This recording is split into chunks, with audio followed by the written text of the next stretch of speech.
Hello बच्चों, let's read the question. Two spheres of masses 64 kg and 290 kg are placed at a distance of 10 meter apart. Find the position of a point on the line joining the centers of the two spheres where the gravitational field is 0. Now, to answer this question, first we will discuss here the key concept. Here, the key concept is gravitational field. तो हमारे पास यहाँ पे जो gravitational field होता है, it is the force per unit mass, और we can write here the gravitational field is given by g into, जिस भी मास के थ्रू हमें यहाँ पे फील्ड की वैल्यू निकालनी होती है, हम उससे मल्टीप्लाई कर देते हैं डिवाइडेड बाय डिस्टेंस का स्क्वायर। मीन सपोज हमारे पास ये अर्थ है और हमें अर्थ का ग्रेविटेशनल फील्ड फाइंड आउट करना है, तो हम यहाँ पे मास ऑफ अर्थ लेके इसकी ग्रेविटेशनल फील्ड को फाइंड आउट करेंगे। तो ग्रेविटेशनल फील्ड हमें यहाँ पे बताता है कि किसी भी मास पे अगर हमने यहाँ पे रखा है, उस मास पे कितना यहाँ पे फोर्स लग रहा है। नाउ अगर हम देखें तो हमारे पास यहाँ पे दो स्फीयर गिवन है, एक का मास हमें यहाँ पे गिवन है 64 और दूसरे का मास हमें गिवन है यहाँ पे 298। तो दोनों के सेंटर हमें गिवन है, इनके बीच की जो डिस्टेंस है इट इज 10 मीटर। नाउ हम कोई पॉइंट लेते हैं ए जहां पे ग्रेविटेशनल फील्ड की वैल्यू 0 है। सपोज ये डिस्टेंस है x, this distance will be 10 minus x। Let at point A gravitational field is 0। तो इस केस में हमारे पास ग्रेविटेशनल फील्ड तभी 0 हो सकता है जब gravitational field due to 64 kg and gravitational field due to 298 kg, जो हमारे पास यहाँ पे फील्ड एग्जिस्ट करेगा, दोनों की डायरेक्शन एक दूसरे के अपोजिट होगी और दोनों एक दूसरे को यहाँ पे टोटली कैंसिल आउट कर देंगे।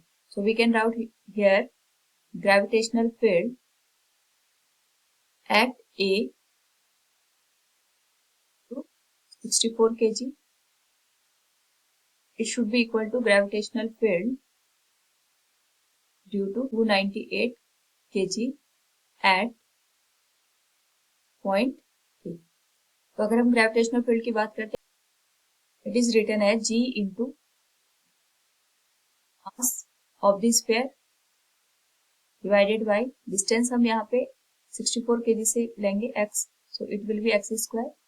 It should be equal to G into mass of, इसको Q कंसिडर कर लेते हैं, the distance between 298 and A point will be 10 minus x का होल स्क्वायर। तो G से G कैंसिल हो जाएगा।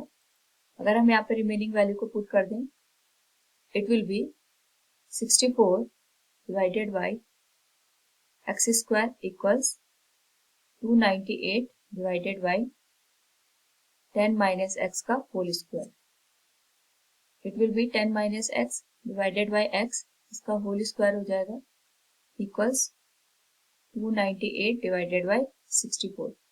अगर स्क्वायर रूट ले ले दोनों साइड का, it will be 10 minus x divided by x equals 298 का स्क्वायर रूट होता है 70 और 64 का होता है 8।